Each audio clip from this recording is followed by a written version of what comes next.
My presentation tonight is really about ideas and where do they come from? Where do companies come from? What is the crystal that makes that company happen? And it all comes from need. It comes from our individual personal need that we realize. My need, your need, things that you understand is missing in your life, things that are absent, and you can imagine them being present. I was somewhat reluctant to get into footwear, but I realized that a lot of people need footwear. I realized shortly after I started that fashion was also a need of man. To me, it was not a utilitarian need. I was just hired by Saucony, a running shoe company up in Peabody, Mass, to design, the Shadow 6000 to replace the Shadow 5000. So we're kind of cutting the pie of design and need into very small pieces. So to me, it was utility, but it wasn't. Fashion was really not for me. My passion was sailing. I loved to race sailboats. Did a lot of things on a sailboat that I realized as a footwear designer. After 12 years I'd been a footwear designer and realized, okay, I've been kicking my toes on cleats and lines too many times, so I'm going to come up with this solution, which is a sandal, silly idea, a sandal with a rubber bumper. I needed it. All my friends thought it was the ugliest thing they'd ever seen, so I knew I was onto something. So I created this product that obviously I needed to blend it over, not just within the sailing industry, the sailing market, because that's a really small piece of the pie. So what else do adventurers do that need protective footwear? So I created this brand called KEEN. It was really about protecting your toes. The first sandal was protecting your toes. What a silly idea. The idea originally came about in 1999 from sailing. I worked for all these different brands, these footwear brands, from running shoe brands to fashion brands. September 11th rolled along, and that was sort of my moment in time where I said, all right, I have had this idea for, at that time it was 3 years. And I said, all right, I'm going to move forward. I was actually laid off from the company that I was currently consulting with, but given some severance, so I had the moment to take that idea and go and find a partner and make it happen. So it was an idea that was born of my need, because I backed my toes one too many times. I had some experience in the footwear industry. I wanted to get out of the business. I wanted to get out of footwear, but I had too much. Knowledge, and I had a great idea, so I wanted to get out of the business with a piece. I wanted to create something that really fit well. I found that shoes were designed not for our feet. They were designed to look good, to look sleek, to look fast, but I always found my little toe pushing out to the outside, so I wanted to start from the beginning and really I started casting a lot of feet.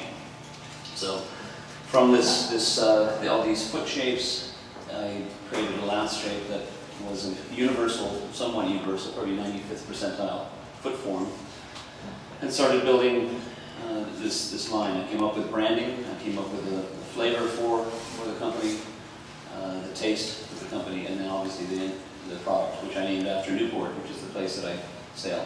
Go Newport. The product we launched in 2003. We instantly did about $1.5 million worth of business. Having launched at a winter show, we launched a sandal line at a winter show. Became the launch of the year in the industry trade rag. We got on, I met Steve Jobs at a flight on the way to Japan one time. Got his shoe size, and he was one of our first beta testers for size 11.5. Line extensions, again, just bags. I have a backpack here that we developed. Also, on the left here, you see a bag that I was calling the Harvest Collection, which were from just leftover rice bags from some of the factories we're working with. Obviously, 92% of the world's footwear comes from China.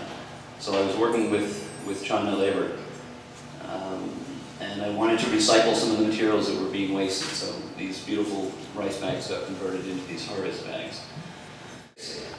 When I moved, in '94, I moved back to Rhode Island from California, and realized I wanted to, when I set up my barn, I wanted to set up a non-sitting barn. I was sick of sitting. Ever since I started working for Saucony, I was given a desk and I was told, here's your desk. Just like when you're in school, you're told to here's your desk, sit down, stay still.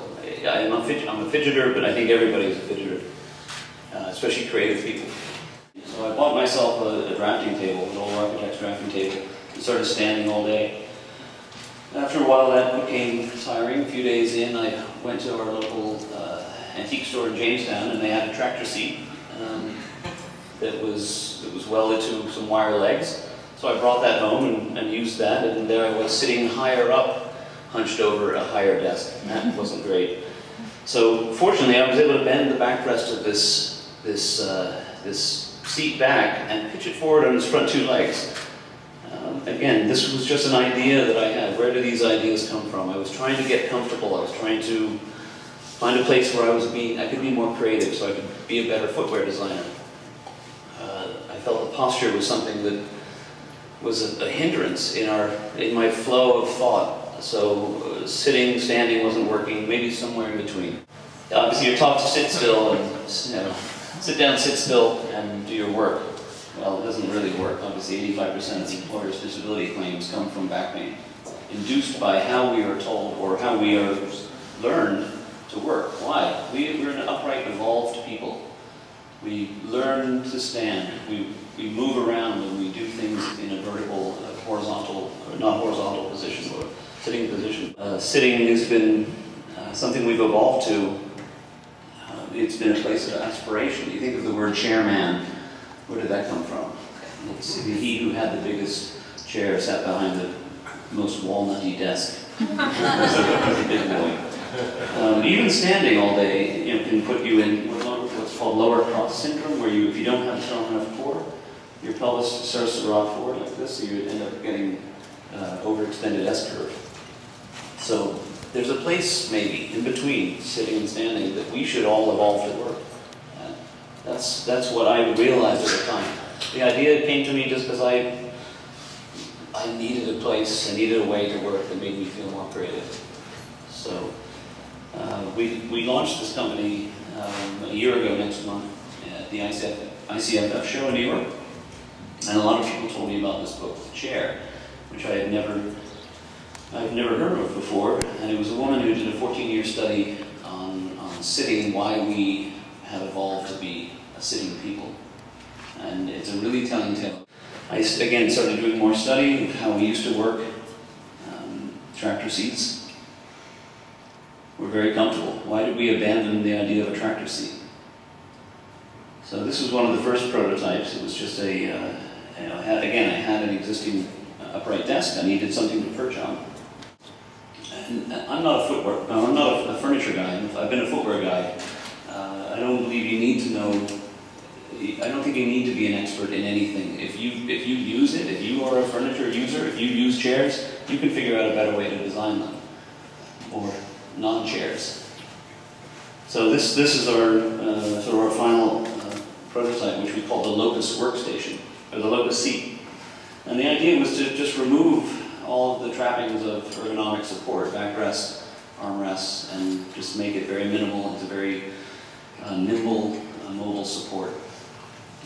We obviously then incorporated what looks to be an old school desk, but very new school manufacturing techniques. Obviously some peripheral support, different types of holders for monitors. Everyone's using digital media. The idea behind the seat, it's really all about the seat. You can use a seat with any existing upright desk. It's about maintaining balance, it's about maintaining movement, and not compressing the spine in the horrible way that sitting does. So, what else is needed in the upright office?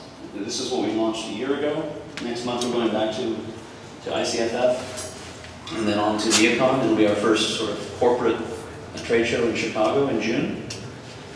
So we've put together a little bit more of a command center with a side table, obviously a couple of new design perching seats, which are a little more temporal, which we use for conferencing. You can drag, these will be about 15 pounds. You can put a ton of them around a seat, and you don't have to sit down while you're having a long